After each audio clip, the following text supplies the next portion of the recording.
Okay, I okayed it.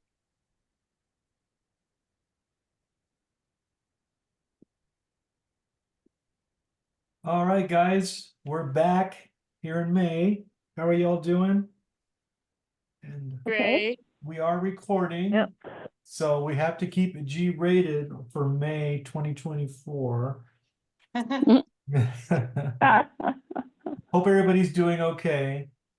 Got a lot to cover tonight. Hopefully, I'll hit something that everybody likes every once in a while here and go from there. Does anybody have any announcements or anything to say before we begin or get started here? If not, I'm just going to start anyway and then take it from there. I would just start. Okay. All righty. Well, here we are in May 2024, and the iOS version that should be on your phone right now should be 17.5. And there'll probably be an update coming in the near future. There always is. But that's the current version that should be on your phone right now. Current version of what? I'm sorry? Current version of what? iOS. That probably doesn't apply to you, Jennifer, being that you don't have an iPhone. Is that correct? Yes. Okay. So I That's haven't just for had. the iPhone users. Okay. Oh, okay. Yeah. Sorry about that. That's all right. Now, what happened this month earlier is Apple had an event where they announced some new iPads. Nothing significant, just a little quickie kind of event just to announce some new products. Before they have the big worldwide developers conference next month. That'll be the big announcements of everything to come. So a very minor event. They have some updates to their iPad line, which is the main thing that was talked about in that event. So you didn't miss much if you didn't see it. No big deal. But the Worldwide Developers Conference I think it's in early June, if I'm not mistaken. That'll be a big one. They'll be announcing the iPhones that are coming out later this year for the Christmas season and everything else they got going on. And it's suspected they're going to be making major announcements in the AI field and how that's going to be integrated with the iPhone, iPad product lines. And that's what I have for the Apple event. Let's see what else we have here. On a more negative note, Apple has been sued by the Department of Justice with an accusation of them being a monopoly power in the smartphone arena. That's the accusation, and I don't know if that's true or not. I don't really know enough about it to know whether Apple is exercising some kind of monopoly power over the Android side of the house or whoever else. That's to be determined, and I guess it'll just go through the courts like everything else does, and they'll figure it out. In my opinion, I don't think that's happening, but that's just one guy's opinion in Arizona, so it doesn't mean a thing.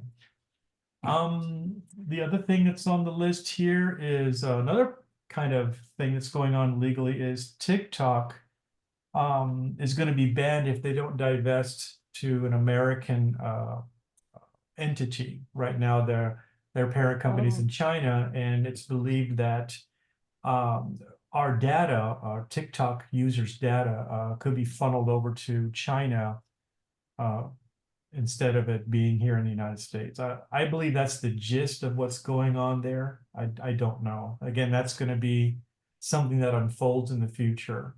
So pretty serious stuff, actually. They won't go away right away if something happens. It'll take some time if they do go away. But I'm sure that something will happen because it's already gone through Congress. The president has signed it, and something's got to happen now.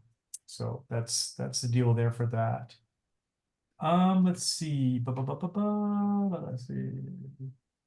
Oh, we already talked about the Bluetooth keyboard and the accessibility bag. I was going to talk about that. I'll just make a quick note for those who missed it.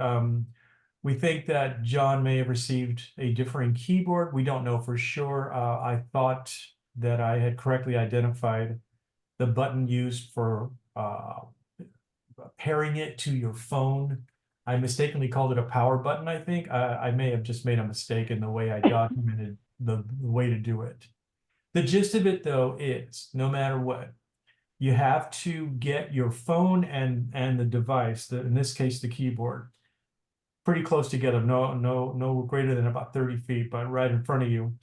You switch the keyboard on or you put it into pairing mode. You have your Bluetooth settings on or open on your phone, and you'll see it appear in the list. And then you just tap on it, and then you'll have to type something into the keyboard, and then they'll become paired. So whenever they are in range and the keyboard is on, you can type on the keyboard. Let's say you're in a text message or an email. You can use that keyboard to type in information instead of dictating it or using the virtual keyboard on the phone. So if I cause any confusion, I'm very sorry about that. It wasn't my intention, and I'll try to be better about that in the future and not assume things. So anyway, that's the Bluetooth piece there. And Can then they oh, go ahead, can they sir. be paired to a tablet as well? Yes, yes. And is this Jennifer talking? Yes. Okay, Jennifer, and it will work with Android smartphones just as well. You can use Okay. that keyboard and pair it. So Okay. tablets, and I'm talking about tablets and phones. So yes. Because tablets Um, are easier for me to see. of course, yes, absolutely. Now, some good news with all that kind of darker kind of news is that the Apple Watch has been what you call it, approved to monitor AFib, heart. This is where your heart skips a beat, or there's heartbeat inconsistencies. That's kind of what AFib is. Well, your watch can warn you when that happens. If it happens occasionally, or if it happens, it can actually warn you and tell your health app, and you can let your doctor know. So it's a great thing to have one of these watches here, monitoring your pulse and everything else, because if you have AFib and it's not treated or it's not seen by a doctor, it can turn into some very serious stuff, and you don't want to go there. So if you're thinking about getting a watch and you need more than just a time, these Apple Watches are very good. I have one in front of my face here. This is mine, and I've had it for many years. And I can swear by it. You can do everything with the watch. You can do with the phone, basically, make calls and do everything else. But it also monitors certain vital signs that you have and exposures to sounds and ultraviolet radiation, all that stuff. It's got all kinds of cool stuff in it to help keep you safe, and not overexposed to something bad. Okay, that's what I had in the news today. Kind of a busy one. I had to cut a few things out that I'm gonna put in for next month, but I didn't want to go too long on the news. So if anybody has any questions on anything I mentioned, I would be happy to entertain those now. If not, I'm supposed to go to these emerging technologies section, but I'm told that Maggie wants to talk about her cane with GPS. And I don't want to put you on the spot, Maggie. You don't have to talk about it if you don't want to, but if you want to, now's the time. I just love it. Okay, I've got a couple of things. The one thing that I love, and it's fantastic, and I had talked to Barb about, is the Sunu Band. It's a mobility guide. You put it on your arm or on it, and it taps. It lets you know if you have something coming up ahead of you, like a wall or something like that. You can set it for up to 16 feet. And it's so popular that they're sold out, and they're even sold out on Amazon. And it's they don't know when they're going to get it back in. But I have one, and I love it. It doesn't take the place of the Apple Watch, but when I go out, this thing, it taps, and it lets you know if you're going to trip over something or if there's something coming at chin level. And the other thing with this, if that is going to be a forever unavailable, I don't know, but it's made by SUNU. And it's on the LS and S catalog. There is a mini guide, mobility guide that I like very much. When I found out that the watch band was sort of out of production for a while, I checked into this. It's a little more expensive, but your insurance will cover up to $200 for it. It's $499, and then if you want the holster, it's $55. But if you have a Humana or anything like that, they will cover all but $200. And this is something that you can fasten to you. You can put it on your cane. If you have a dog, you can put it on there. They are beginning to issue these with guide dogs now. And again, it's something that you can set it anything from 1.5 to 24 feet. And there's an earpiece that goes with it. If you want something more than the tapping, you'll get an audible feedback. And I'm impressed with it. And it will fasten to a support cane if you use your earpiece, and then it's talking to you. That's amazing, Maggie. I'm very amazed at what you're saying. And if you would do me a favor, at some point after this meeting, send me information on it so I can put it in the notes for everybody to look at, if that would be okay. I tried to get it to Barbara, and for some reason, I can get emails from her, but every email I sent bounced back and said no address found. So, but I will do that, Manny. There's also, but this is expensive. I mean, really, that is the We Walk Smart Cane. And that pairs with the cane. But if you're interested in it, it's $100 less on Maxi than it is on LS and S. Okay. And that goes between 30 to 70 inches. And it works off your iPhone or your Android app. You can download it. It gives you additional guidance for navigation, turn-by-turn direction, points of interest, local places, cafes, banks. It's fantastic, but it's $650. And on the Maxi, it's a whole $100 less. So it's a cane? I don't know. It's called We Walk Smart Cane. It pairs with an ultrasonic cane handle. It's an Ambutech graphite white cane. And Wow. it looks like it says the app isn't needed for simple obstacle detection, but they say that it needs to be used by people who are already familiar with white cane mobility. And it comes in 3 sizes, a 51-inch, a 54-inch, and a 59-inch. And I think it's great, but for $700, I would want to let it be out there for a little bit, for a while. Be sure everything is as they, say it is. So Maggie, I don't want to put you on the spot or anything, but how do you use it? Have you gone to, like, let's say, I don't know, like a restaurant and navigated around tables and things with it? Okay. Yeah, I use this Sunu watch band, as I say. Of course, anything you get that's good, they immediately get rid of it. I've used the mini guide mobility, and I like it very much. But I've got it on my cane, but I've also got it hooked into my earbud so that it talks to me rather than just the tapping. Does it give you a speech kind of thing, or is it more of like a dinging, a louder dinging, faster dinging? How does it notify you that you're getting close to It something? talks to you. Oh, it talks to you like, yeah. And there's a thing they call a holster, and you can fasten it on your cane with that.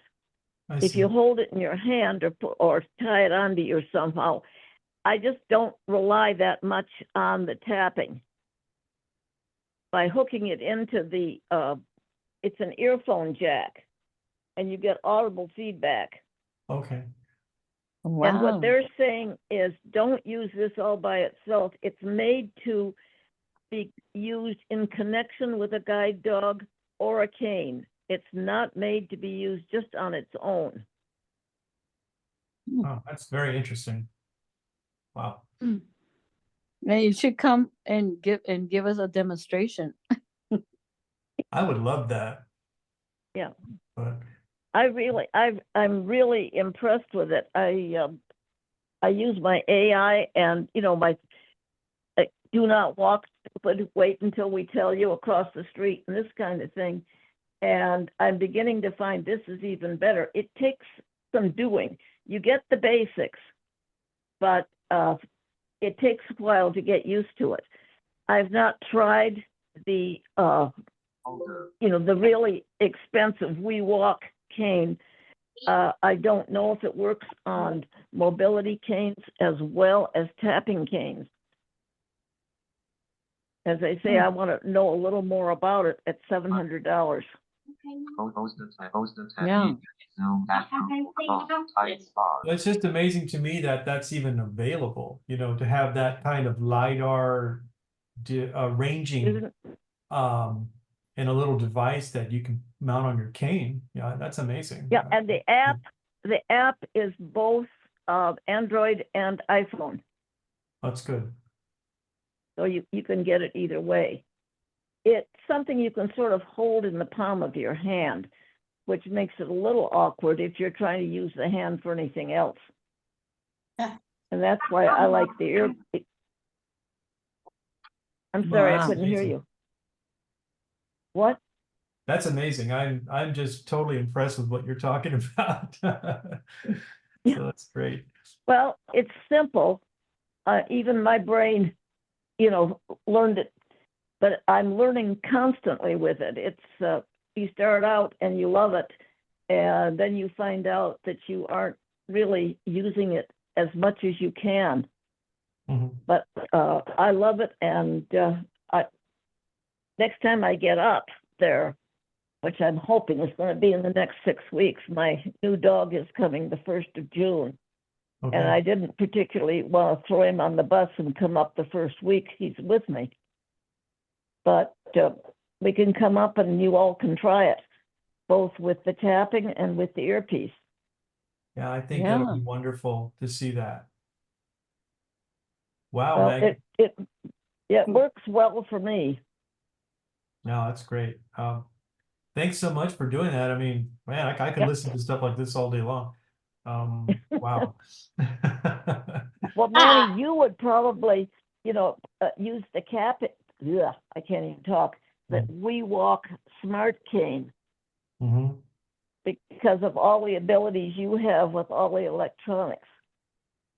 And I'll get you that information and you can look into it. No, Okay, but the one, Maggie, that you were just talking about for the $200 one, you wear that, you said? No, the one you wear is the watch band. What they call it's a mini guide. You can put it on, there's a holster. And I don't know why they call it that, but it's a little case you put on and that fastens to your cane, whether it's a tapping cane or a mobility cane. The Sunu band is the one that you wear, and that's the one that has the smartwatch and the mobility guide, and that's the one that they're out of, and even Amazon's out of, and two of Okay, the now, guide dog places how do you spell are that? out of it. How do you spell that? SUNU. SUN. Because they might get them back in. They will. I've got a note. They're going to call me as soon as they get them in. I've got them on all three utility, the catalog places and Amazon and two guide dog places. soon as they're available, somebody's gonna call me.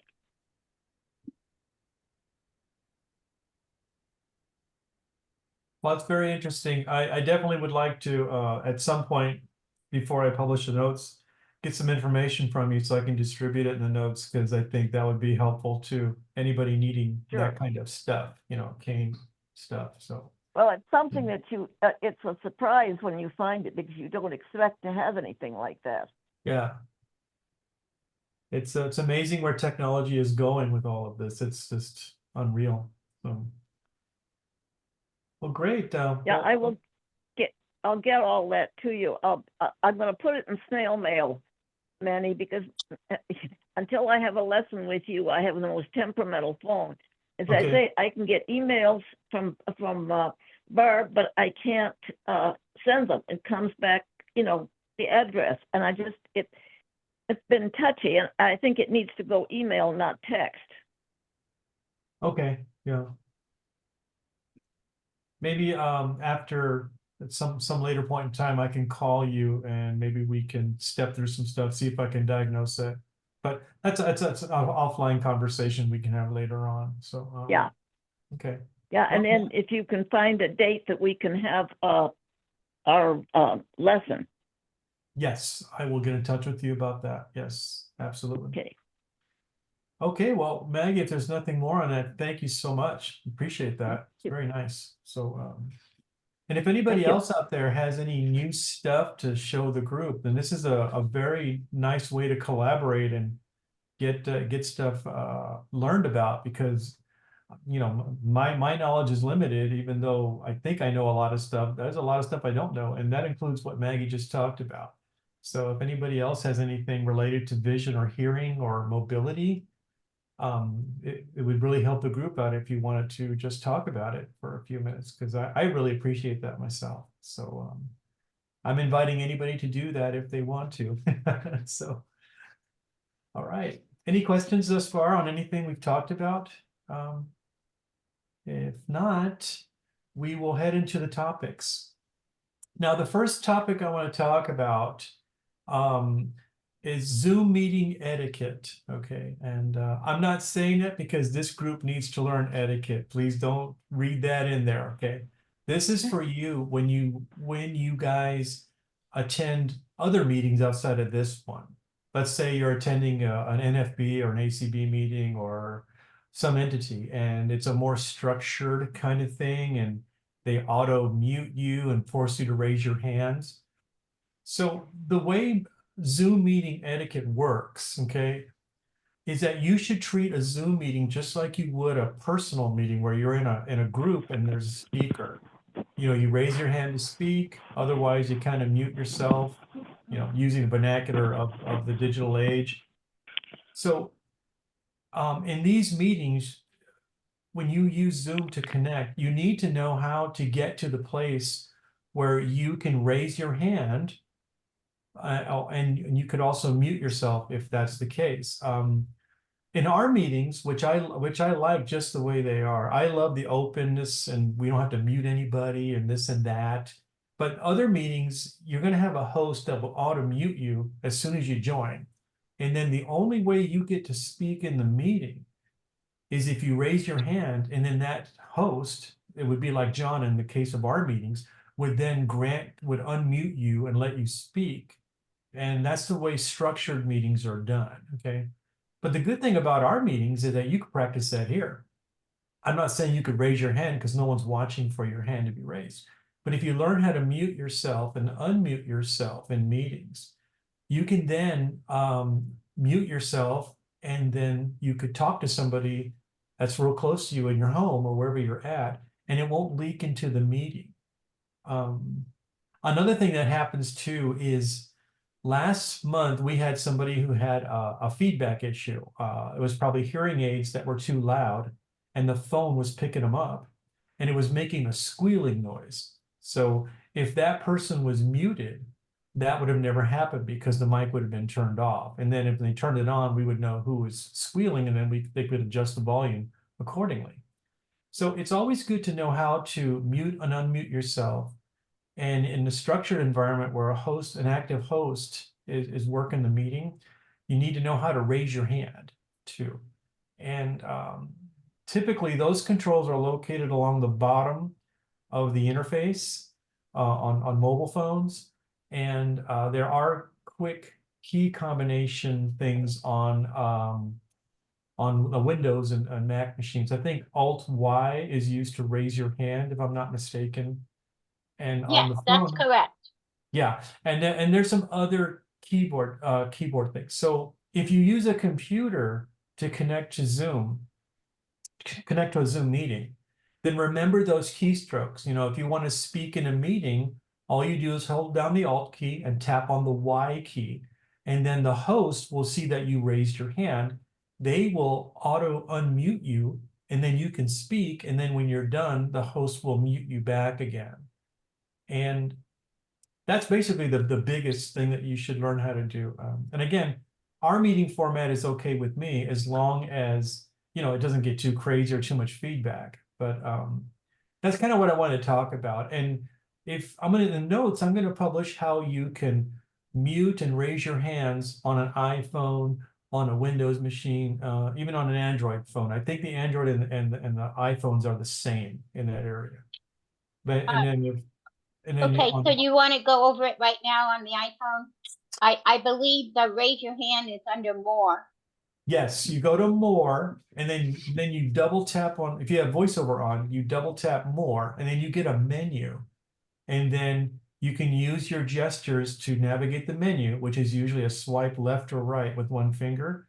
And you'll hear it say, raise hand or mute. And there's some other options in there too. It's not just two options. Just learn how to get there and listen to voiceover, and you should be fine. And this way you can participate in other meetings where you're required to raise your hand to speak, okay? And again, don't do that here because John's not going to be checking to see if you raised your hand, okay? And I'm not the host, so I can't see it either. So the thing is, just learn those two things: raising your hand, and then being able to mute yourself if you need to. Let's say if someone knocks on your door and you don't want the whole meeting to hear about it, you can mute yourself, and that way Okay, the so whole meeting doesn't. how do you do that on the iPhone? That's in the same menu, and there's also a speaker down at the bottom too. There's audio and a video. You go to that audio thing. I forget what it's called. I don't know if it's sound or whatever, and you double tap on that, and then it'll mute or unmute depending on it. So that's how that works on the iPhone. So once, this is Patty, once you have the phone on, because I don't have the video, it shows your bar underneath it, and it's the bottom left, and it just Okay. says mute. Yes. Yes. Yeah. It's So it's just, just so a you just, toggle. yeah, all you have to do is just go to the bottom left, and then it says mute, unmute.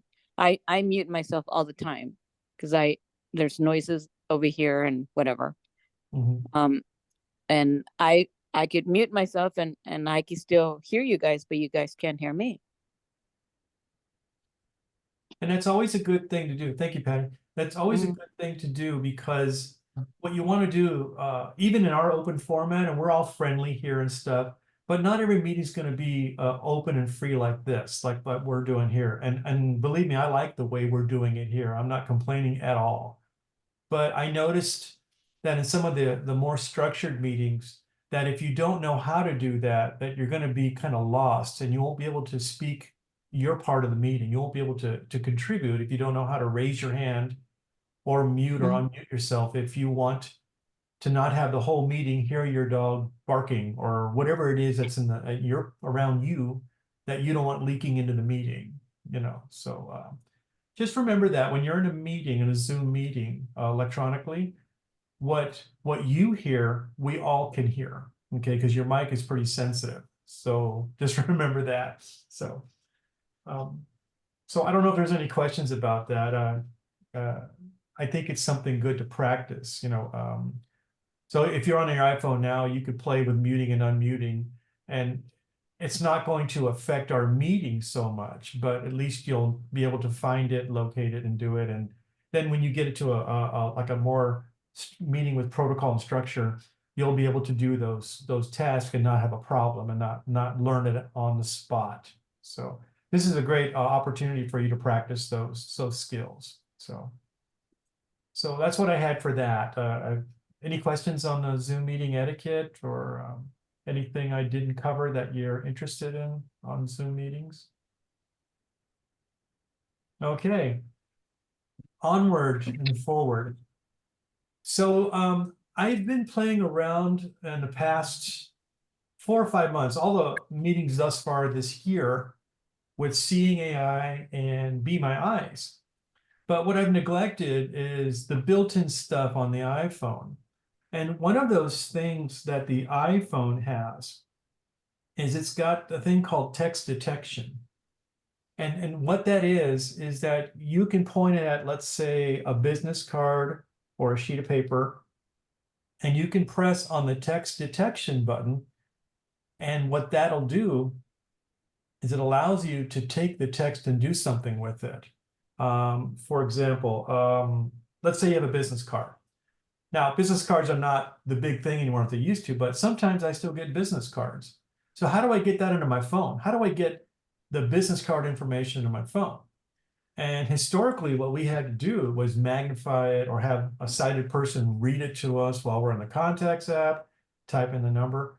Well, you don't have to do that anymore. With text detection, you can open the camera up, you can point it at a business card. It then knows what is text and what is not, and it brings it up, and you can go to a piece of that text, let's say a phone number, for example, and you can double tap on that phone number and you get a list of options. Like you can call them directly, you can create a contact right from that information, right into your contacts. So I thought I would demonstrate that. I hope it worked earlier. I don't know if it's going to work now, but show you how you can do that. Let me find my little guy here, my little business card. Hang on a second. All right. So for you sighted people, I'm going to show you guys the card. It's a card I received from an exterminator. We had scorpion problems last week, and we got an exterminator's card. So what I'm going to do is I'm going to use the camera app and see if I can lift off the text that's on this. And I'm not going to make a call. This time I'm just going to do like create a contact or something like that. So let me get my phone, wherever my phone is here. Let's see. All right, here we go. 7:10 p.m. Let me turn my phone up a little bit. Stream. Okay. Stream. All right. So what I'm going to do is I'm going to tell it to open the camera, and then we'll go from there. So Siri, open camera. Cam off. All right. Off. Oops, wait a minute. Off. Auto macro detected. So it's talking. Viewfinder. Focus unlocked. So here we go. I got this card. I'm going to put it in front and try to focus. A person holding a smartphone in front of a mirror. 0.51x23. A person holding a detect text. Button. So when it Auto detects macro detected. text, I get that option, detect text. So I'm going to press on that now. Detect text. 0p copy. Okay. Menu item. Now the text, for those sighted people in the group, I'm showing the phone and it's got the text in this white bubble. I'm going to put my finger on it and see what it found, okay? So let's see what this says. Detected data. Level. Oops, hang on a second. Detected data. Phone number. Cell. 5. Left. Okay. So what I want to do is, let's say I want to do something with that phone number. So I'm going to 0 people. double tap on that. It also found an email address, I think. Let me see. Hang on. Detected left. Hang on a second. Copy. Menu item. Detected data. Phone number. Office. 5207. Left. Detected data. Text. So 520. it keeps talking in the background because the camera is still focusing in the background. So I double tap on one of the phone numbers and I got a menu. So let's see what the menu has. 0 people. Call. Left. Call. Send message. Send a message. Button. FaceTime. But FaceTime audio. New mail message. But add to contact. Left. So the one thing I want to show you is adding to contacts. So I'm gonna hit add to contacts. Cancel button. And what it does, Field left. it puts the email address as the contact name. I can change that. Office@lm.com. Okay, and then if I go down, Actions available. it put 0 people. it put both phone numbers in. So let me go down there. Field left. Mobile. 520-331. Work. 520. Other. Office at tilde left. So I'm sorry, the camera keeps talking while I'm doing this, but you see that it created a contact, and if I hit save, that contact will be Left. saved, and I can make phone Left. calls Mobile. or email 5 email this 0 person people. or this business in this Text case. detected. And you can do that Left. with a hang on, let me close this so it keeps Text talking. detected. Cancel. And cancel that button. out. Cancel button. All right, Cap. sorry. So you can do that with a business card. You can do it with a big sheet of paper or anything that has text on it that can be lifted off of the document or the paper. So you know, that's what's built in and into your iPhone. It's got that ability already to lift text out.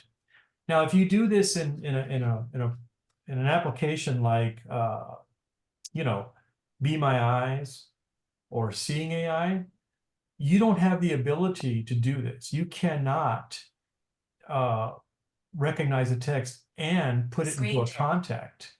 You would have to do some fancy copying and then pasting manually to do that.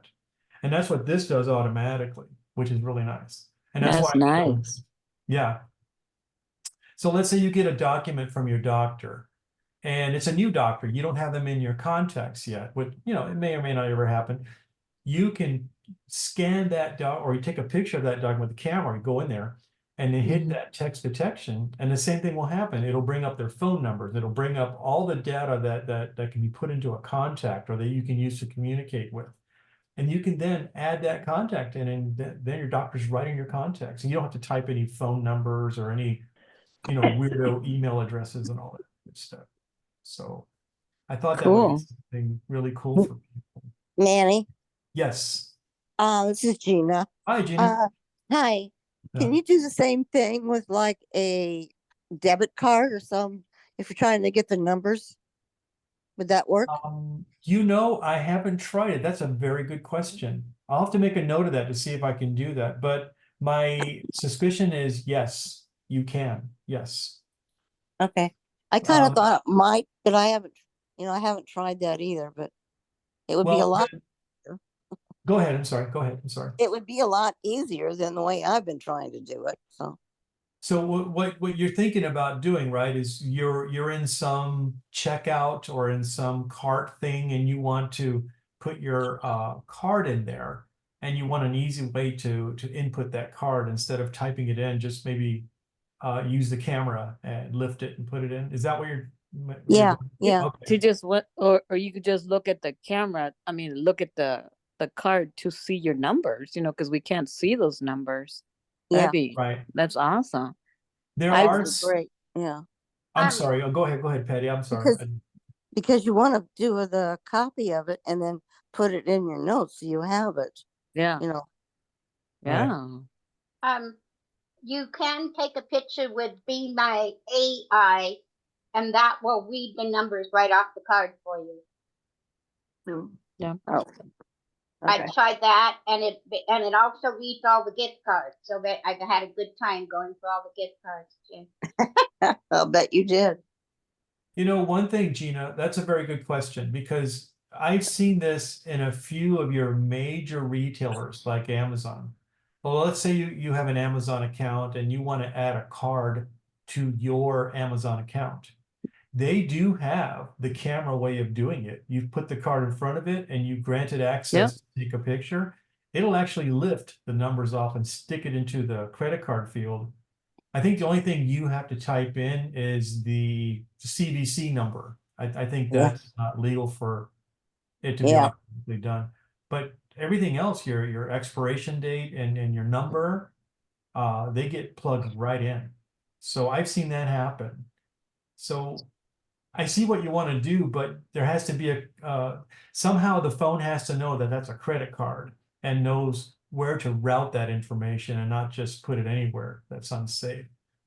Like with this text detection that I just showed you, it knows that this is contact information. So when I Oh, put my finger on the phone number, I know it was talking a lot, but I put my finger on the 520 blah blah blah, and I double tapped it. It knew that that was a phone number. It's not a credit card number. So it gave me options to call, boom, boom, boom, and then add new contact.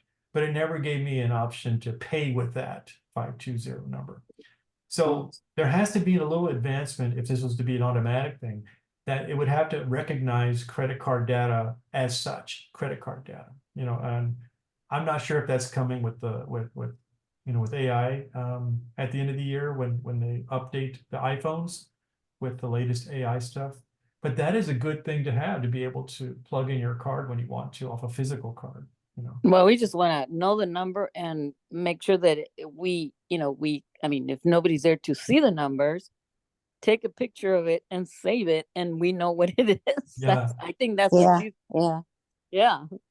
Well, there's So- always a problem, I hate to be, the devil's advocate here, but do you really want your phone to speak out the numbers? What if somebody's around you that can hear it? No, that it's- means in your private and your Yeah, yeah. information. So Yeah. that, yeah, I So mean, you have it's to not, always think about that, yeah. Yeah.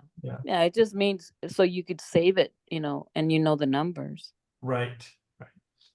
I've used the camera with the detection to find the bathroom. It's awesome because it finds it says ladies. So that's pretty good. Ah, Well, Gina, I'll make a note of that and see if I can do some investigating, but I got a feeling that it's very app specific. And if they really want to help us out, us visually impaired people, they'll have that option or as a convenience. But for the most part, most of these stores don't, or these entities that sell you things or require a card, they don't have that for the most part. But I'm hoping that might change, because that's really nice to be able to just use the camera to input your stuff. So. Yeah, that's true. All right. Thank you. Yes, Meg, Thank you, Gina. Appreciate that. Thank you, So Patty. I think that, these things you guys are talking about, are they apps that you should have on your phone? No, we're talking about more features. With the text detection that I was just talking about. That is something that's in the camera app on the iPhone. And I hate to leave you out so much, but this is really geared towards iPhones. But you should have a feature on the Android side that does the same thing, or you can go to the Google Play Store and get a third-party app that will do the exact same thing. Okay, Yeah, I But don't know. to answer your question, you should have Seeing AI on your phone, and you should have Be My Eyes on your phone. okay, I'll look for them. Yeah, those two are very vital to helping visually impaired folks. But like Barbara said earlier, you don't have to be visually impaired to use those. These are good for everybody. So yes, get those and try them out. Definitely. Your phone will become much more valuable to you if you can have it do more of the heavy lifting. Okay, sounds good. Yeah. Thank you, guys. oh, Manny, Yes. it's Maggie. Hi, Maggie. What I've been doing with my credit card is, of course, I like the Seeing AI, but again, with the Bluetooth, I can put it in, the phone will read it to me, and then I can give a number off. I don't have to have it in my phone so somebody can get it. Right, Yeah. right. Yes, absolutely. And everybody has differing ways of keeping their data secure. Some people won't put their information on these information systems, whether it's a computer or a mobile phone. And that's really good because that keeps it out of everybody's hands for sure. But there's going to be a point where the rubber hits the road. You're going to have to put it in sometime. But like you said, Maggie, you don't have to store it on your phone, or typically you would store it at the vendor that is requiring your payment, or the service provider. They usually have it on file so they don't have to do billing. That's kind of the way they do that. But Right. you're right. Yes. Yeah, absolutely. Manny, This is Yes. Gina again. Okay. Hi, Jean. Hi. You know, when you go in with seeing AI and it, you take a picture and it reads to you. Mhm. What happens to that information after you go on to something else? It goes to the bit bucket in the sky unless you share it. It just erases whatever it did and then it goes away. It doesn't store it anywhere. Okay, all right. I just wanted to double check on that then. Yeah, Okay. that's a good question. So when you using either one of those apps, when you're just detecting, it is really just giving you real-time detection. And if you do in the case of a document and you get a results screen that says what's on the document, you ask it questions or whatever, that's just Uh-huh. temporary text that's sitting on your screen. Once you close the app or you close that screen, that text is gone. It's erased. Okay. And unless you share it, that's when you copy it and you share it with something else. Well, then it's more of a permanent until you delete it in the receiving app, whoever you share it with or whatever person has it. Okay. I don't Some- recommend. Oh, go ahead. Sorry. That's okay. Sometimes it wants to know if you want to talk to somebody. Mhm. Now they have access to looking at that information. Yeah, you got to be careful. Good question. So when you bring a Be My Eyes helper on, and I've done that before in a class about maybe 6, 7 months ago where she was identifying different colored markers. You do not want to have any personal information sitting out, like a credit card or your tax statement or your 401k, account number and all this good stuff. You want to treat that information as sacred. So don't, Okay. Yeah. yeah, because you never know. I mean, these people are here to help us, but you never know, so you don't want to Right. put yourself Okay. at risk. Yes. Thank you. Yeah, good question. You're welcome. Okay, any questions about text detection on the iPhone? Lifting text off of a document? All right, let me see what's next on my list here. Okay, this is one of my favorite things that I've discovered, and I've already turned Patty onto it and Barbara.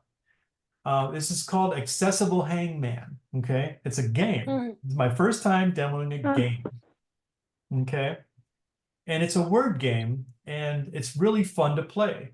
And it's just like the old Hangman game. It gives you like so many letters for a word that you need to guess. It doesn't give you any hints to what the word is, but it gives you a keyboard, and you have to go down and using your voiceover gestures, find the letter that you want to enter, and then you type it in, and it'll tell you if it's in the word. And you have just so many chances before you lose.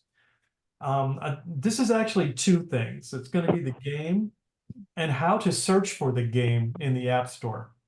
Barbara wanted me to add that in because being able to find these applications is just as important as running them. So what I'm going to do, I'm going to go to the App Store and I'm going to search for this game. Now I've already got it downloaded. So once the search is complete and we can read a little bit about it and all this good stuff, I will get out of the App Store and then I will open the game up and then I won't go too long. I'll probably get like a 3-letter word to guess and you'll get the gist of it. And then we can talk more about that then. So without further ado, let me open up the App Store and look for this thing. The application is called Accessible Hangman, and it costs $2. It's a one-time fee of $2, and that's it. And as far as I can tell, it's a pretty good game. And I like playing it. I know Patty does, and they have it in 2 languages. They have it in English and Spanish, so you can flip between languages if you want to dare to try Spanish Hangman. So let me see here. 7:26 p.m. Okay, let me see here, by golly. Okay. Calendar. One thing when you download it, and there's a cost, you have to have your Apple PIN. ID, yeah. Yeah, Yes. Apple Yeah. ID, right? Yeah. That prevents other people from buying games on your behalf, like you give your grandson or something a So phone. you need to Yeah. look up that Apple ID thing before you go looking for it. Yeah. And for those who are not using the SEs, if you have your Face ID in there, that's good enough. And then it'll recognize your face, it'll use that biometric, and you can buy it that way too. That's another way. So Just depends on which Hey, phone you have. Manny, Yeah, Manny, this yes. is Diane. Screen. Hi. I think, hi, I've been downloading apps with my thumbprint on my SE, right? I mean, Yes, that's another biometric way of doing it. Yeah. Yes, yes, absolutely. Yeah, I forgot to mention that. Thank you. I appreciate that. Okay, so step one, everybody. Diane, wait a is- minute, Diane, don't get it because you're gonna be addicted like me. I remember playing this when I was a little kid all the time. know. You know, we're all little kids at heart, trust me, because I get addicted That's to this right. thing too. So I don't want to brag on myself, but I got it up to 10-letter words, and I think I've got a Screen high score of like 1,500, but I can't crack Wow. beyond that. Whoa, I'm just not that smart. So let me That's see here. impressive. ACB link. Okay. Siri. Hmm? Open App Store. App Store. Web page loaded. Okay, so the first thing you do is you open the App Store. At the very bottom right is going to be the whole search option. That's where the magic exists. So it's a tabbed interface. There's 4 or 5 tabs at the bottom. The last one on the right bottom corner is called search, and I'll let you hear what it sounds like. Tab bar. Search. Tab. 5 of 5. Okay, 5 tabs. The 5th one, search. You double tap to make that the current tab. Web page loaded. Now, if you're not using your vision to do this, the search field is kind of tricky because they gave it a big long name. They said games, apps, blah, blah, blah, blah, blah, blah, blah, blah, blah, and then search field at the end. You have to wait for the whole thing to speak before you know it's a search field. So I'm going to swipe over to it from the top. Let's see here. Search. Heading. So from the heading, the search heading, which is, I think, is the first thing. Search. Yeah. Heading. At the very top is search heading, and then you swipe, I don't know how many times. Let's see. 1, My account. Games. Apps. 2 times. And more. Search field. Games, apps, and Double more. tap to edit. Search field. Double tap to edit. I'm going to do that. Search field. Search. Now they fixed, by the way, in this 17.5 update, it looks like they fixed this whole thing where when you dictate, it was like stopping before you thought it was done. They actually fixed that, I think, because I haven't oh, seen it. good. So let me try it here. I'm going to double tap with 2 fingers to dictate. And then typically in the past, what it would do, it would stop before I thought it was done. And I didn't hear when it was done dictating. So I think we're back to the 2-finger double tap, dictate, and 2-finger double tap to stop the dictation. So let's make sure that's working as I think. So I'm going to start that now. So I'm going to do a 2-finger double tap. Accessible Hangman.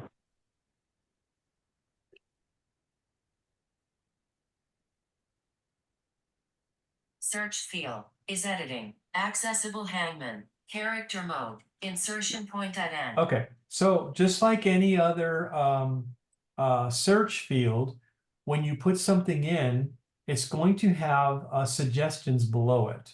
I highly recommend that in these cases that you check the recommendations because they're usually the ones that you want.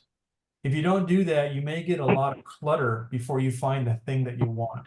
So let me swipe to the right because I'm still in the text field right now. Let me do that. Clear text. Cancel. Accessible hangman. Button. So it's actually a button that's sitting below in a list. So I'm going to hit that button. Accessible hangman. Search field. Okay, so typically the search results has the very first item in the search results, ironically, is not what you're looking for. It's something that they're promoting.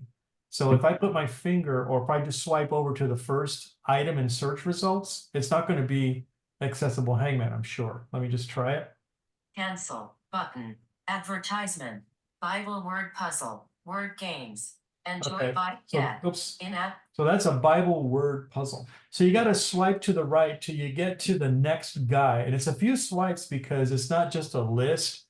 It's got the name, it's got who it's from, it's got pictures or screenshots. You got to swipe through all those to get to the second guide, which is kind of annoying. But let me just do that now. For and artwork, artwork, artwork, artwork, artwork. Accessible hangman. There it is. Classic hangman, but better. Button. So that's what it's called, Accessible Hangman. For you visual folks, in front of the screen here, you can see it there. And what you do, we're going to open it up so you can see the detail, and we'll have it read what it's about. And then I'll open the game and we'll just play a 3-letter one real quick, not too long. I don't want to eat up a lot of time trying to figure the stupid word out. But let me go into it here. This is the detail of Accessible Hangman. Double tap. Open. Button. Accessible hangman. Artwork. Search. Back button. So in the details of any apps that you look up, you're going to see their logo up here. Artwork. Accessible hangman. And title. Heading. Classic hangman. But Description. Open button. Now I've already got it, so I don't have a get button. I have an open button because it knows I already have it.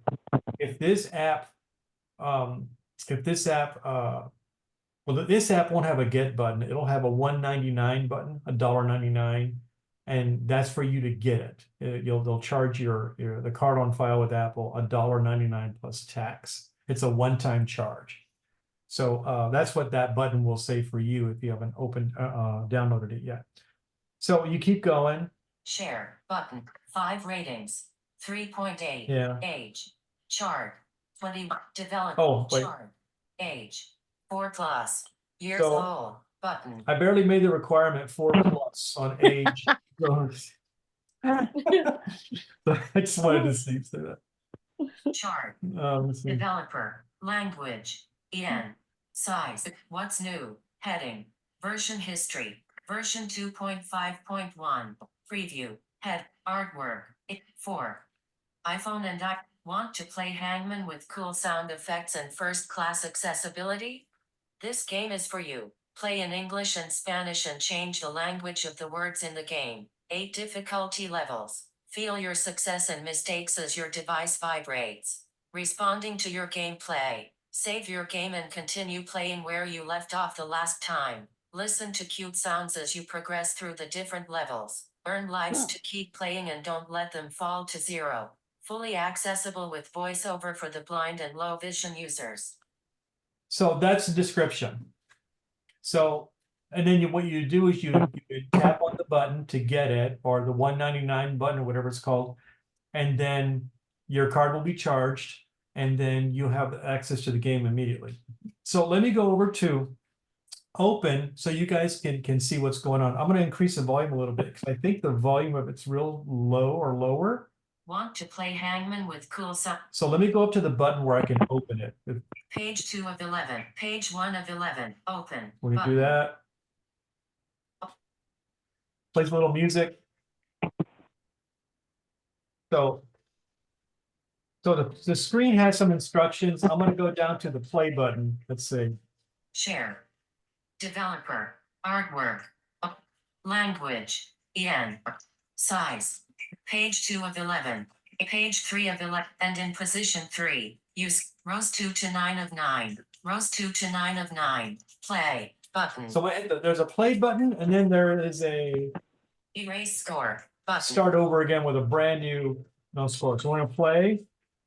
Play. Button. Activate to dismiss pop-up window. Button. So what they've done is they have you use the magic tab to see the status of where you're at. And I won't go long on this because I could play this game all night and roll through the class real easy. So you do a 2-finger double tap. Let me just put focus on it.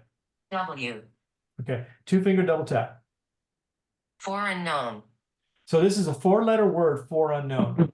So typically when you play this game, what I do is I put in the vowels first, and I'll just do this real quick just so you can hear it. So I'll put A-N.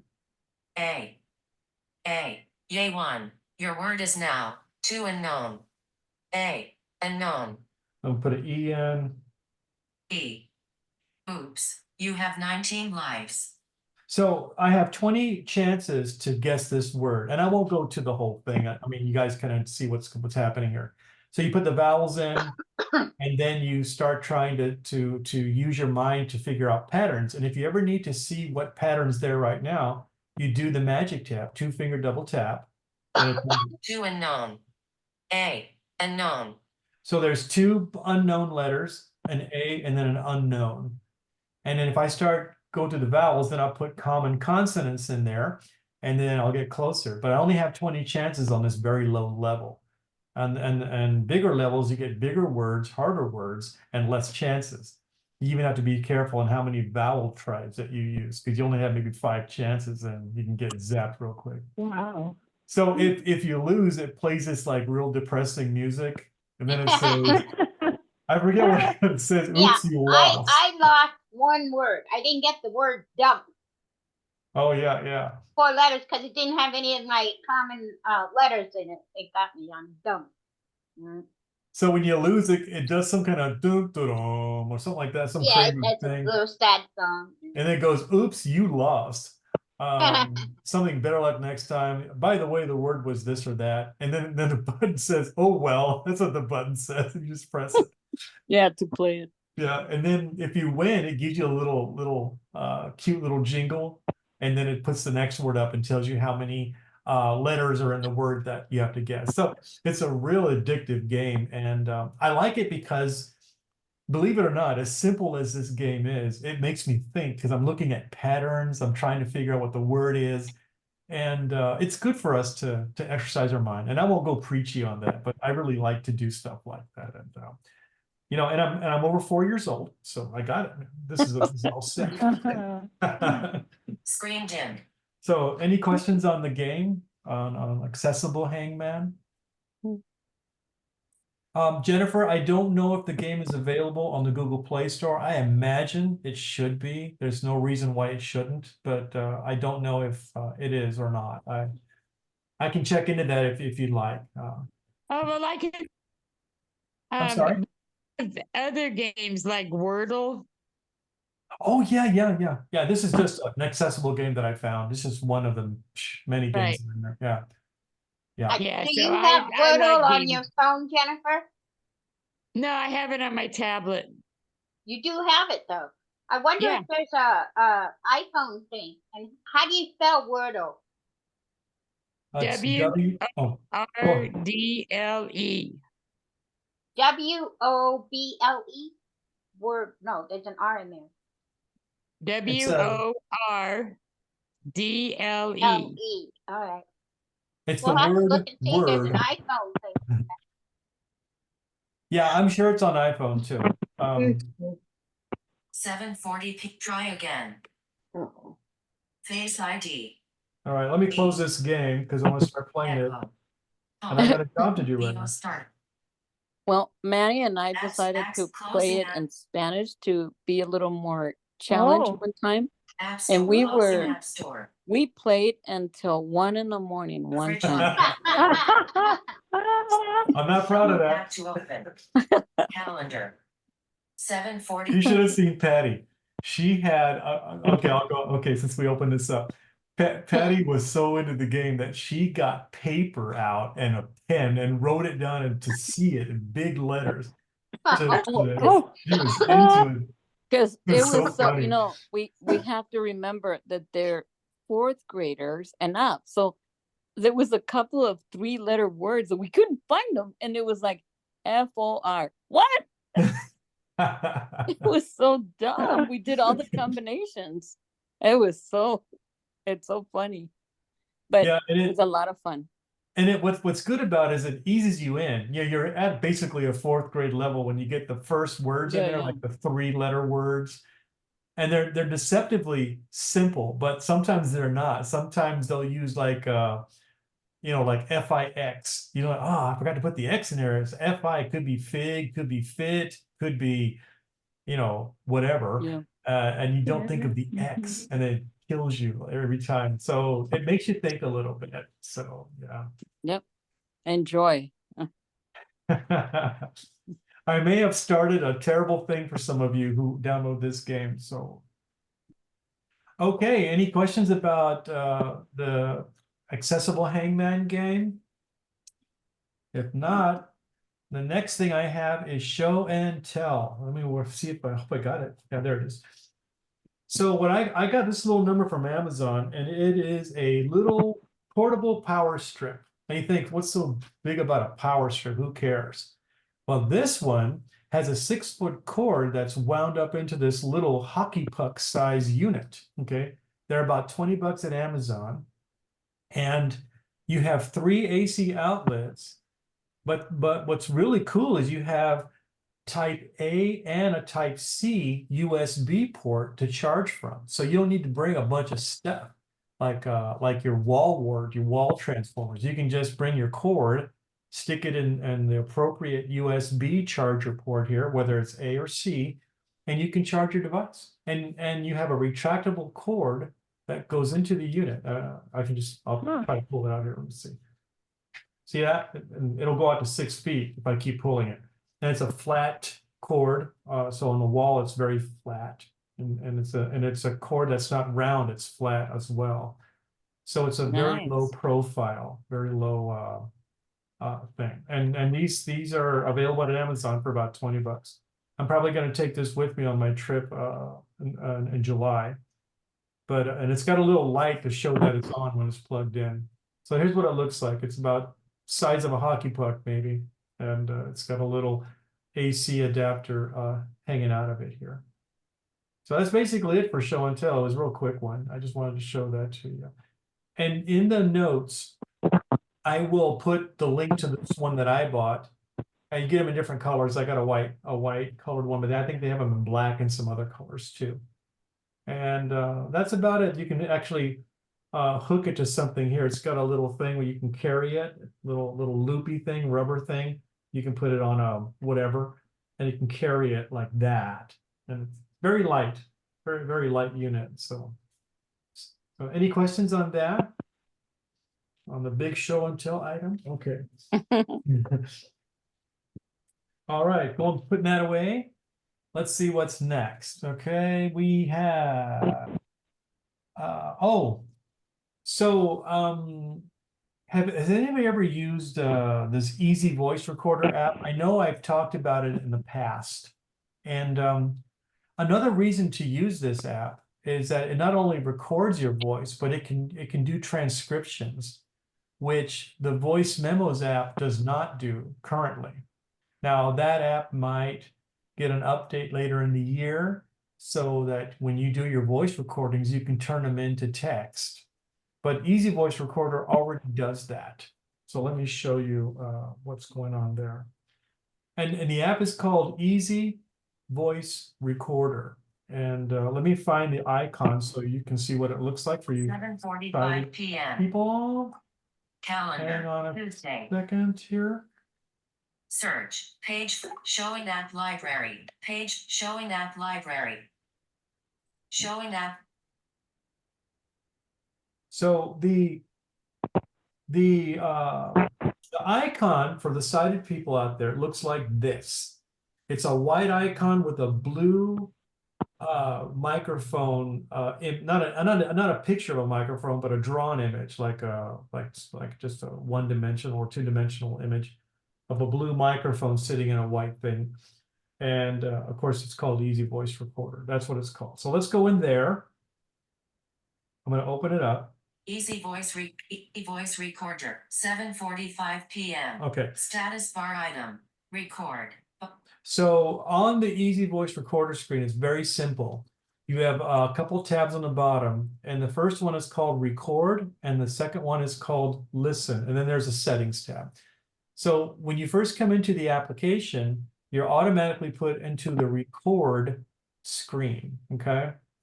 And what you do is you just record something. So I'll double tap on this button, and then I'll say something that will be transcribed.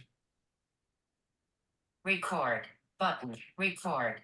Hello, hello, hello, to whom this may concern. I'm here and I'm ready. Pause. But resume. Now, if I wanted to resume that recording, I have the power to do that right here. I just re-tap the record button that is now a resume button, and then I can add more to it. Or Manny, Yeah. If you add a phone number, that's where it really shines. Oh, okay. Let's do that. So I'm just gonna put a FACO number in there. I don't know. So let's see. Resume button. Resume. By the way, my phone number is 520-123-4567. Pause. Resume. Okay, so what I've done is I've created two recordings that are put together into one. So at the end of all the recordings that you do in this session, like the one recording that you're doing right now, you can stop it, which means you're going to commit it, or you can cancel. So it sounds like this. Cancel button. That would mean throw it away. I don't want anything that I just recorded. And then the other one is to go ahead and commit it. Stop button. Stop. Record. Yeah. Heading. Now it's ready for the next recording, but now I want to listen to the one I just did. So I have to go down to the bottom to the Listen tab. Tab bar. Listen. Tab. Selected. Listen. Tab. Recording 134 M4A. So it gives it some kind of weirdo name, file naming thing, which, well, whatever. If I double tap on this file in the Listen tab, it'll begin to play. So let me do that. Recording 100. Hello, Listen. Heading. To whom this may concern, I'm here and I'm ready. Pause. Done. By the way, my phone number is 520-123-4567. Pause. Now I use this app exclusively to take voice notes when I'm with students. It's a lifesaver. I don't have to write anything down. Even my doctor, when I had to contact another doctor for a referral, he just recorded into it for me, and then I was able to get it later and do what I have to do. It's a great way to take notes without having to worry about writing or having a pen or whatever, or having someone else take the information down. And you can delete these as well. So the reason I'm showing this today is because you have the ability to transcribe, okay?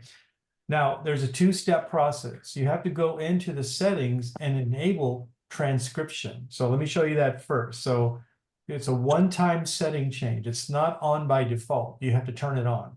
So if you go to the last tab on the bottom, Tab bar. Settings. settings, Tab. and we're just going to peruse down to the part we want to get to. And there's a heading up here called settings. Settings. Recording. Heading. Format. Default name. Storage location. Customization. Themes. Power-ups. Advanced. Screen mode.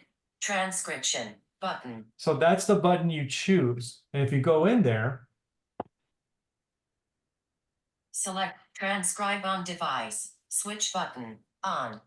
so what that Double means tap to toggle is that your voice recording is completely transcribed locally. It's not sent out to Easy Voice Recorder's mothership on the web. It's done all local here. So it's on your device.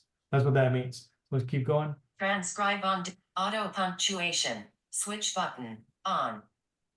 Only some languages support transcription language. Heading. Selected. Default. English. English. United States. Okay, and that's basically it. It's not very complex. So typically when you come in, the transcribe on device is turned off.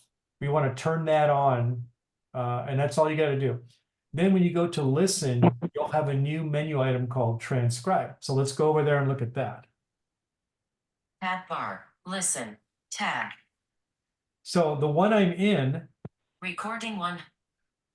it says a bunch of weirdo stuff about the file name, but you want to get to, you want to swipe to the right one time and get to the menu, because that's where the magic is and what I'm talking about. So we swipe one time, Menu. Button. we go to that. Alert. Recording 134 M4L. And you can change the name of that recording. You can call it foobar or whatever. So I'm going to go in and look for the transcribe feature. It's just a menu item. So we're going to swipe to the right. Delete. Button. Rename. Button. Share. Button. Transcribe. Button. There it is. That option only appears if you turn it on in settings. It won't be there unless you turn it on. So just a little little note on that. So I'm gonna go transcribe, I double tap on it.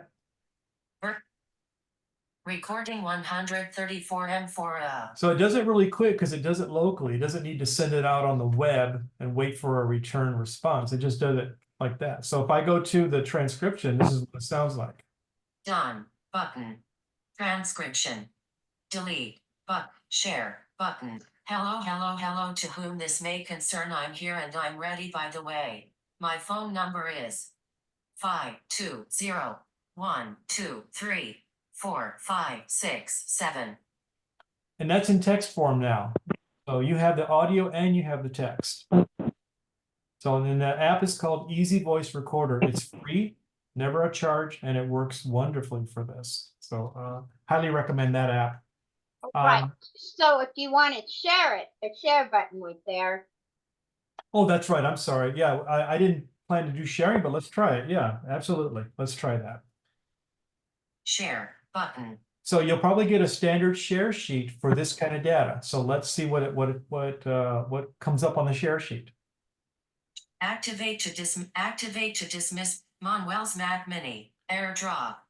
So it wants to share with the computer that's actually filming me for the meeting. That's my Mac Mini. But let's keep going. Let's go down a little bit. You can send it in a Messages button. text message. AirDrop button. I can AirDrop it over to Patty. Message mail button. I can send it in an email. And let's see if there's any more after that. Notes button. Reminders. Journal button. Freeform. Facebook button. Amazon. Lyft. Telegram. Zoom. More button. Copy button. So you can copy it to the clipboard. Markup button. I don't know what markup does. I've never tried that. Oh, sorry. Print button. If you got a local printer, you can send it to be printed. Like some of these Hewlett Packard printers have the AirPrint standard, and some of the other ones. You could actually hit print and then pick the printer, and then it'll send it over the air right to the printer to be printed out on a sheet of paper. So we'll do that. Add to new quick note button. Save to files button. So you can save it in a text file, TXT. Search products on Walmart button. So I guess there's been some search engines that allow you to put it in as a search argument, but you know that's just not really a used thing, and as far as I'm concerned. Find products on Amazon button. Edit actions. So Find products. that's basically what you can do with text in this share sheet on this app. So it's kind of fun actually. So let me and if you don't want to do anything at all, you just go to the close button, which will be upper right. Close button. Recording 130. And the text is there as long as the screen is open. It doesn't really store the text. It renders it in real time. And then if you don't share it, well, then it just goes away. And when you go back to this recording and you want to do the transcription again, it'll just redo the transcription and put it on the screen again for you. It doesn't store transcriptions in this app, which is kind of good because you already got it in an audio file. Why would you need to? So yeah. Any questions on that? Nice. Huh? Very nice. Yeah, I like it a lot, actually. That's a really good app. I think Barbara turned me on to this app, and I was kind of hesitant because I'm a big Apple guy. I just want to use their stuff. And now I won't even use the voice memos app. So there you go. You know. So let me close this up. So and when you're done with the transcription, there is a close button or a back button or something here. Let me see. Hello, hello, hello to done. Oh, button. done button. So you do that. And then you're back into Listen. the recording list again, and you can do what you want with all your recordings. They don't take up a lot of space because they're in a very compressed format, and the compression is very good, and it's still a high quality sound. And if you notice when it played my recording, that my voice was very clear on the recording. It didn't muddle it up, excuse me, or mess it up in any way. So yeah, so there you go. It's Maddie. Yes. Is there a limit on how many recordings you can do? No. Your phone has a limit for data. So if you have a 64 gigabyte model, you would have to make thousands of these recordings, and I mean thousands and thousands and thousands. Okay. Okay. Yeah, you're not going to fill it up. Trust me. I mean, unless you got a lot of big movies or big things stored on your phone, the chances of you filling it up are slim and none. But it could. There is a limit. I don't deny that. But me and you reaching that limit, highly unlikely. So Okay. yeah, there's Thank a you. lot of space. Mhm.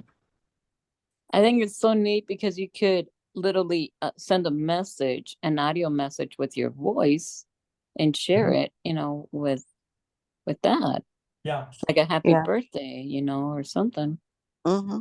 Well, they say that the coming of AI in a big way, and I won't go into how AI works, but let's say that you record some long thing for somebody, like you're just kind of Streamed in. you're brainstorming into the device, and you say, well, I don't know about this, blah, blah, blah. You just talk for about 5 minutes.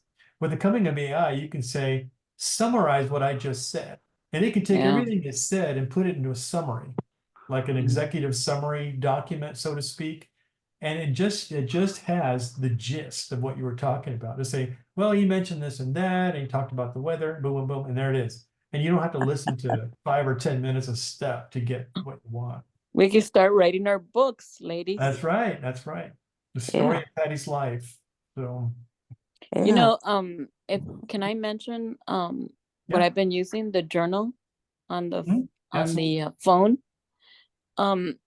So I put a reminder on the journal to tell me, to write something every day. And of course you just dictate. What it does also, it notice when you are in an event, like if you go out for dinner, if you take a picture. It had documentation on when I went into the emergency room.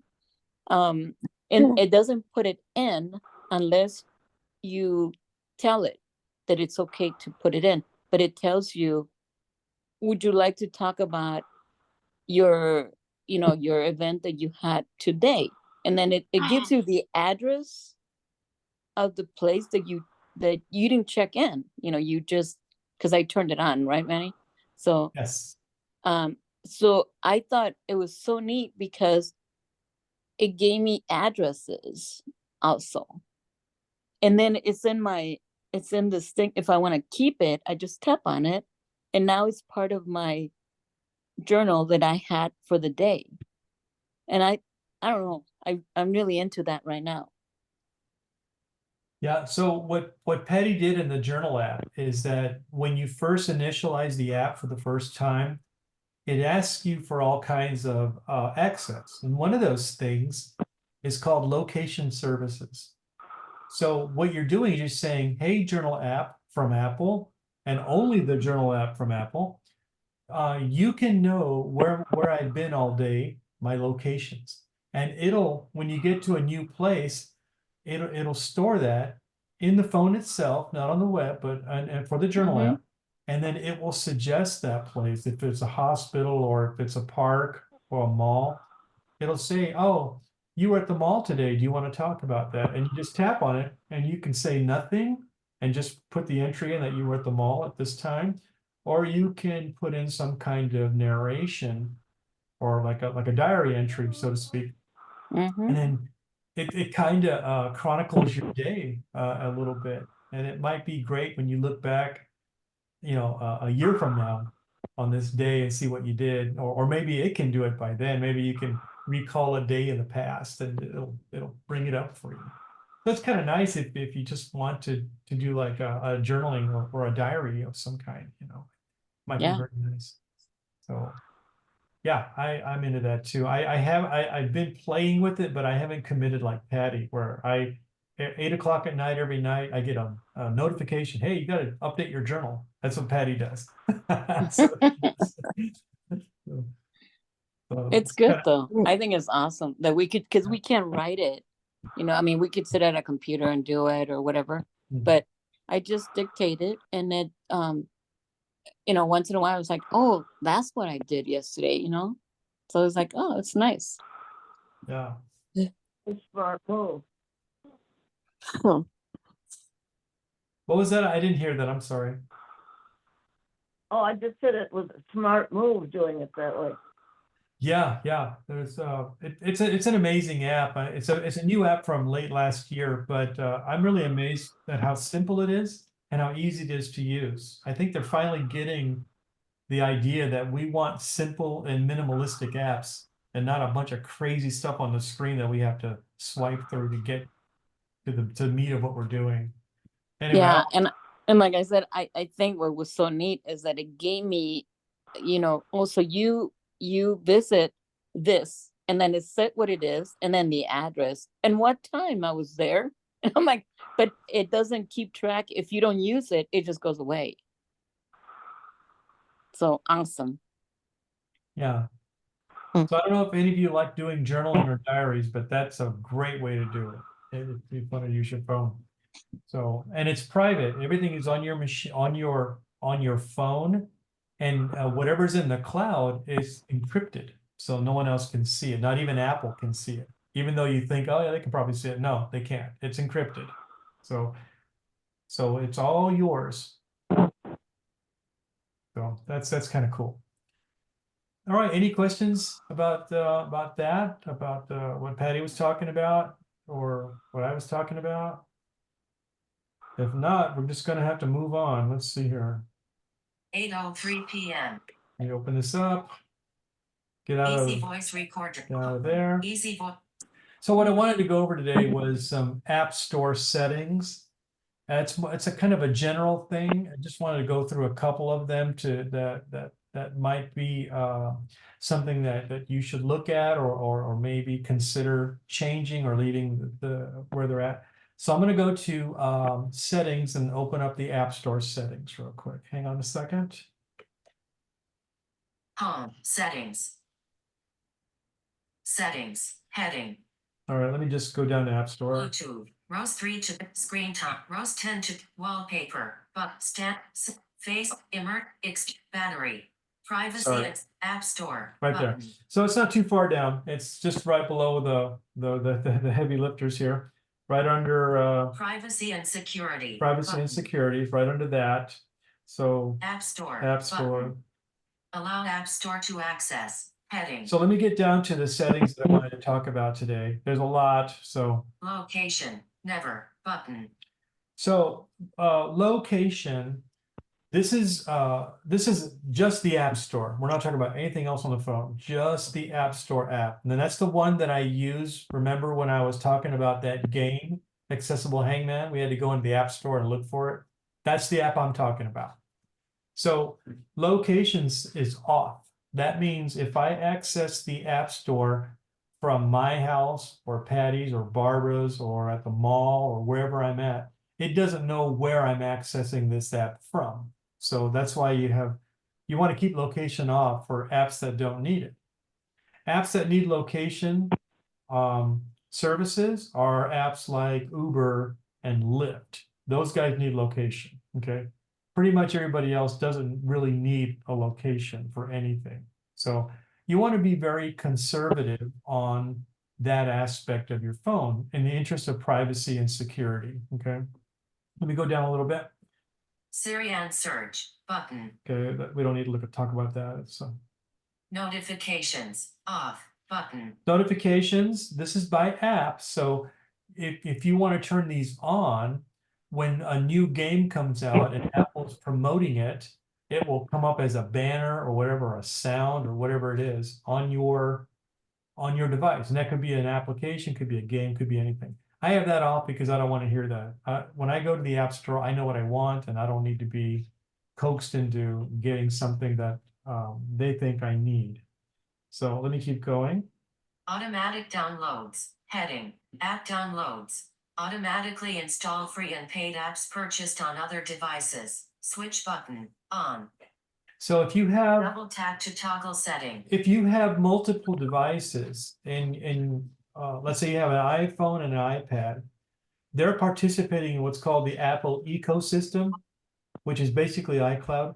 So when you buy something on one of those devices, you can play it on that device, or you can use it on that device, but you can also share it on another device, like your iPhone or your iPad, whatever it is. And that's what that thing does. It allows you to put them on multiple devices on your account. Let's keep going. App updates. Automatically install new app updates. I Switch button on. I recommend that setting to be on, because if you have apps on there that are out of date, they will fail, or it will Oh, positively fail, but they're updating them because there's usually a bug or a problem. So just like iOS itself, you want to make sure that the apps that you have running on iOS, meaning whatever it is, Accessible Hangman, whatever the app is, Easy Voice Recorder, you want to make sure that you get all the latest updates, and that they're in compliance with whatever the latest rules and the privacy settings are, so you don't get caught, in something bad. So anyway, let's keep going. In-app content. Automatically run apps in the background to download content before you first launch them. Switch button on. That's not a big deal. You can leave that on. It's just a speed thing. Don't even worry about that. Cellular data. Heading. Automatic downloads. Switch button on. Double tap to toggle settings. So cellular data is different Cellular data. than your Wi-Fi data. So if you have a plan that is not big on data, meaning the number of gigabytes that you have in a month, you want to thwart or throttle down, a better word, cellular data usage by downloading and things like that, and just use it for stuff you need, because it's very expensive. Cellular data, the data part of it is very expensive. You could pay $100 or more a month for a single line and just the data piece, so you want to keep that at bay, unless you have a very kind of liberal plan that allows you to have basically unlimited, then you don't have to worry about that setting. So let me see if there's any other ones here that. Automatic app downloads. Ask if over 200 MB button. So, and to that end, if you get a big app that's over 200 megabytes, which is about a third of a CD, if you remember CDs, it'll ask you before it downloads, especially if you're on the cellular network. If you're on your home Wi-Fi, it'll just bring it down because it knows those are big and easy, and they'll come down quickly. Let me keep going. Only allow apps under 200 MB. Video autoplay off button. Your accessibility settings for motion have turned off this feature. You can turn it on again if you want. So I've turned off all these effects because I can't really see the phone. So having video autoplay and this bouncing stuff that happens on these App Store apps doesn't make any sense to me. So I turned it off. You could turn it on if you'd like to, if that's what you like. Let me keep going. In-app ratings and reviews. Switch button on. So this allows the app to ask you for reviews, like 1 to 5 stars, things like that. Let's keep going. Offload unused apps. Switch button on. This is one of the things I really wanted to talk about. So when you don't use an app for a good amount of time, your iPhone is automatically designed to conserve space and resources. It'll offload the app. It'll put it, take it off the iPhone, and it'll put it in the iCloud, and it'll then free up those resources on your iPhone. So it does that automatically. I recommend that switch to be on, and that way, when you stop using an app for a long time, it won't take up resources on your local device. And if you need it, it'll just be a real quick download from iCloud, and then you're back in business. And all your data is saved from the last session. It's just not sitting on your phone, eating up resources. So that's what that's all about there. Automatically remove unused app. Privacy heading. App Store and Arcade privacy, but personalized recommendation. Personalized recommendation. And these are just more privacy options. And then if you want personal recommendations, you can go in there and set all those things. I don't think anybody's interested in that, so I didn't decide to dive into that too deeply. But yeah, those settings that I just went through, you want an automatic update. That's the thing that you want for the App Store apps. That's the gist of this. And you don't want to use cellular data to download new apps or to re-download old apps. So you want to conserve that if you can, and just use your Wi-Fi if you do have access to a broadband Wi-Fi. That'll speed things up for you. Any questions about App Store settings? Okay, I'm gonna keep going then. Let me see what we got here. Are you gonna cover the comma with the Sunban thing? Yes, that's in my Because plan to do. they're gonna be changing the thing again. That is in that's a little further up, but let's go over it now. Yeah. Okay. So Sunban has changed their prompts lately. I don't know if you guys have noticed, have called into Sunban. They were talking about the Survey. the survey, yes, thank you. And they're going to change it back again when the survey comes off. So right now, to accommodate the new messaging that's in there for Barbara, we had to add 4 commas to the wait time of the first message that comes in, where it says press 1 for English and something else for Spanish, whatever. We had to add That's a in. mess. I'm sorry? I said, that's a mess right now. Yeah, and what I can do is when they settle on after this the survey stuff and they get just a standard thing going, I can share the number with the prompts already pre-selected for getting to dispatch or getting to booking a ride, and I can change the number of commas that make it wait before it does the selection, because it won't let you do a selection right away. You got to hear their message, then it waits for your selection, and it won't let you type before that.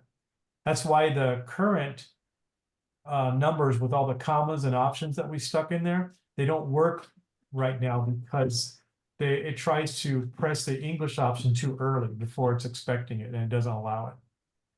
So that's what Barbara's talking about. Now, Barbara's Show them how to put the comments in.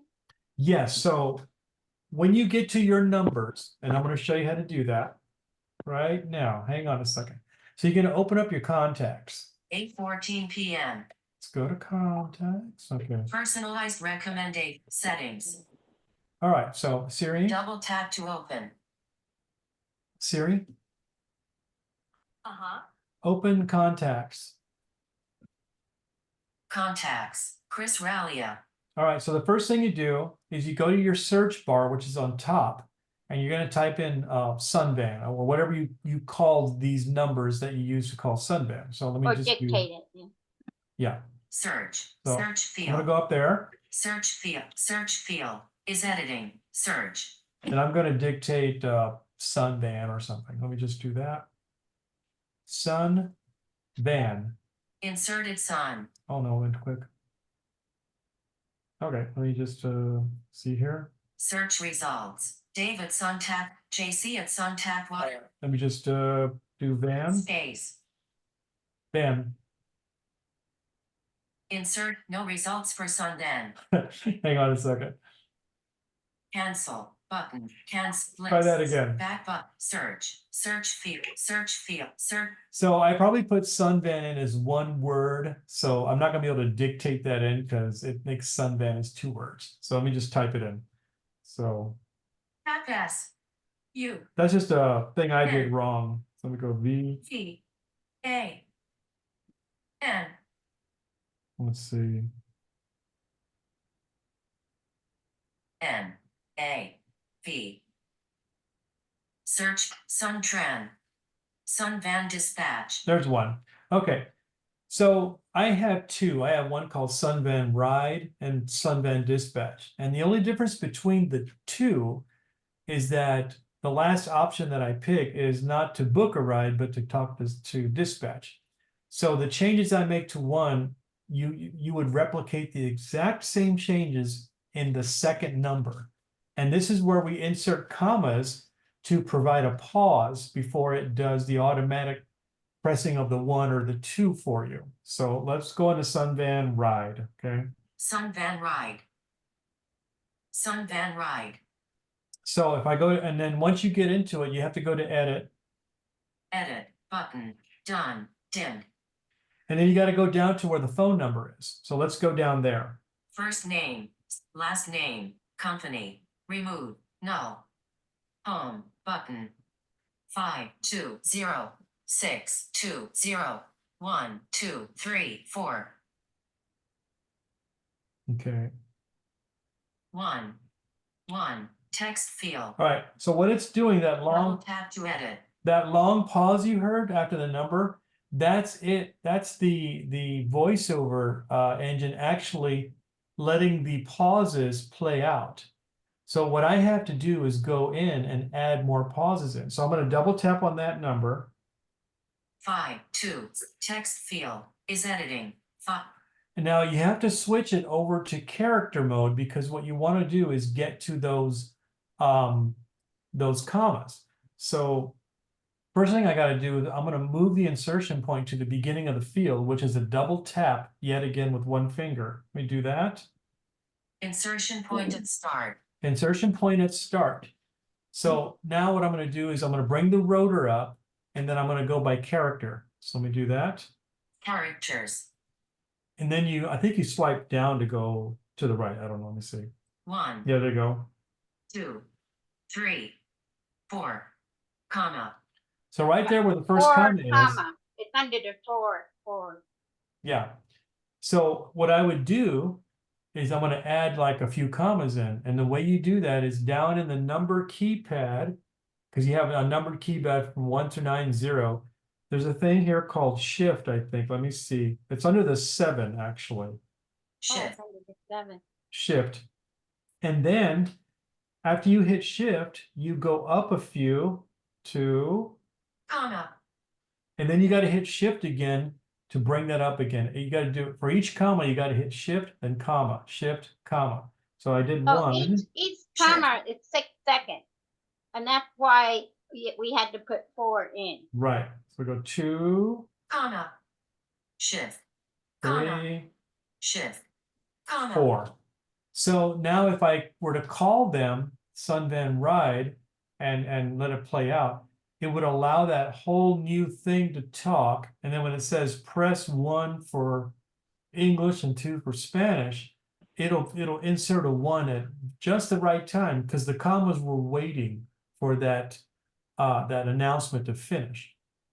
And then it waits a little longer, and then it says it's something about press 1 for For a booking ride, yeah. and then 2 for dispatch. And when it does that, it then sends a 1 or a 2 through the phone as if you typed it, and then you're talking to somebody in either the booking side or the dispatch side. And that's why these commas are important, to insert them right after the phone number, so it waits a little bit longer for that first greeting to end. And you'll have to do that when they get to the point to where they stabilize their greetings and stuff. I'll share the phone number with you guys, the new one, and then you guys can just put them into your phone and not worry about it. But if you want to do it this way, you could go in and manually update it the way I did. It sounds harder than it is, but you have to know how to get there and use the rotor a little bit. It's really good practice for you if you want to try that. Then of course at the end, when you put your 4 commas in, there's a cancel option or a save or done or whatever. So if you go to the top left, let's see. First name. Cancel button. So that's if I just want to not update what I just did, but I do want to update. So I'm going to swipe to the right. Done button. And that's done. It's not save, it's called done. So do that. Edit. Now that phone number has been updated with the extra pauses, so it accommodates the greeting. And again, that's going to change after this whole COA survey has been done, and they revert back to whatever greetings they have. We'll have to readjust these pauses and make it work better. So that's how that works. Thank you, Barbara, for bringing that up. So let's see here. Any questions on that? Okay. So the next thing that I was gonna go over was battery. What was it? Battery? Yeah, battery optimization. We talked about that last month for a bit, but Barbara wanted me to review it with you real quick so you know what's going on. So most of us, when we go to bed, we put our phone on the charger, and that's perfectly okay to do. But you want to make sure that you have the battery optimization feature set to on. Now, I'm going to go there right now and show you where that's at. Okay, so let's do that. Let me get out of this Sunvan thing. Settings. We're going to go to settings. Settings. And then- Settings. and we're gonna go- Offload. Settings. Back button. Settings. Heading. Face ID and passcode. Settings. Heading. All right. So what I want to do is I want to go down to battery. App Store. Wallet and app. Private. Battery. Battery. Battery right there. So you go into the battery. So it's settings, the front door settings, and then battery. You do that. Battery percentage. Switch button. Up. So we're going to go down to the part where we get to the optimization. Low power mode. Low power. Battery health and charging. Button. So that's battery health and charging. That's what it's called. So you can tap on that. Phone batteries. Like all rechargeable batteries, are consumable component. So we've already talked about that before, so we'll skip that. And then there's a percentage. So down below that in the screen, Peak performance capability. Built-in dynamic optimized battery charging. Switch button. You wanna on. optimize battery charging, Double tap to and toggle you want to set that switch to on. So remember, settings, battery, and then battery optimization set to on. Okay. And here's the explanation of what that is. to reduce battery aging. iPhone learns from your daily charging routine so it can wait to finish charging past 80% until you need to use it. So as I've talked about before, with these type of battery chemistries, these lithium ion batteries, the last 20% from 80 to 100 takes half the time. Okay, from 0 to 80, it takes 50% of the time, and that last half from 80 to 100 takes the other half. And that's where battery wear happens when we charge them past 80% to 100. So what it's doing, it analyzes your habits and it says, oh, Gina gets up at 8 o'clock in the morning every day or thereabouts. And what it does, it ensures that it only charges past 80% well before she gets up one time. So when Gina wakes up, let's say, she gets her phone and it says 100%, but it wasn't charged to 100% at 1 a.m. It was charged to 100% at 7 a.m. So that reduces wear and tear on the battery. So it kind of delays that. So, and it's not good for battery health, to be perfectly honest. If you can keep it between 20 and 80%, never go past 80, never go below 20, your battery will last a very long time. And I mentioned that last month, but for just the rest of us who just use our phones and set it and forget it, it's okay to charge to 100%, but just know that it wears your battery out faster. And there's really no other way to get around it unless you monitor it all the time. The iPhone 15s have a switch actually that says cap it out at 80%. And these are higher capacity batteries. So even though you've lost 20% of that, the batteries will last much longer, and you'll still be able to use them. So it's a hard thing to explain, because if you only charge at 80%, you're losing 20% of your battery's capacity, meaning time. But your battery will last over the years longer. So you don't get anything for free. You can get a long-lasting battery for many more years, or you can get more power today, but you can't have both, not yet. Science hasn't caught up with that yet. So that's what battery optimization does. It kind of meets you in the middle. It says, I'm only going to charge it one time to 100% while you're asleep. And then it won't do it. It tries to keep the battery in the best shape possible. That's what that's all about. So, all right. Any questions on that? Did I thoroughly confuse everybody? Yeah, we're all awake. So another thing that Barbara wanted me to talk about with you guys is setting up your alarm volume, okay? Now you can do that with the escalator. You can say, set my media volume to X%, 20, 50, 100. You can also go into the settings area under sounds and haptics, and there's a slider there, and you can slide that at will. Or if you have the option to change with buttons, you can do it there too. So let's go into the settings and see where that's at, okay? And this is for media and alarms. This is for ringtones, alarms, and that kind of stuff. Timers, 827. I'm sorry? your timer. Yes, yes, yes. All right, so let me go Settings. back. Battery. Back. Battery. So it's going to be under sounds and haptics. Settings. Settings. Wallet and Apple Pay. Rose 11. Up a little bit. Wallpaper. Access. Homes. Display. Control. General. Screen. Focus. Sounds and haptics. Button. Sounds and haptics. It's pretty close to the top. So we're going to do that. Ringtone and alerts. Heading. So under the very top, you have the slider. It's right there at the very top. So let's swipe over to it. Sound volume. 53%. Adjustable.